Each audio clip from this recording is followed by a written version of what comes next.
বিএনপির চেয়ারপারসন বেগম খালেদা জিয়ার শারীরিক অবস্থা এখনো স্থিতিশীল নয়। এ কারণে উন্নত চিকিৎসার জন্য তাকে লন্ডনে নেওয়ার বিষয়ে এখনো চূড়ান্ত সিদ্ধান্ত হয়নি। বিএনপির পক্ষ থেকে জানানো হয়েছে তাকে লন্ডন নেওয়ার জন্য এয়ার অ্যাম্বুলেন্স প্রস্তুত রাখা হয়েছে, তবে বিদেশে নেওয়ার বিষয়টি সম্পূর্ণভাবে নির্ভর করছে তার শারীরিক অবস্থার ওপর।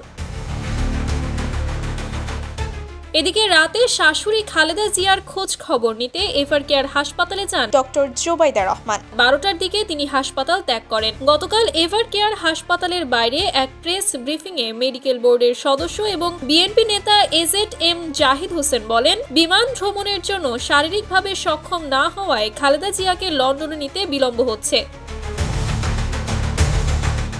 তিনি আরও জানান, বিদেশে নেওয়ার জন্য সব ধরনের প্রস্তুতি রয়েছে। মেডিকেল বোর্ড শারীরিকভাবে তাকে নিরাপদে ট্রান্সফার করা যাবে বলে উপযুক্ত মনে করলেই তাকে লন্ডন পাঠানো হবে। তিনি বলেন, বিদেশ নেওয়ার উপযোগী মনে করলে মেডিকেল বোর্ডই সিদ্ধান্ত দেবে।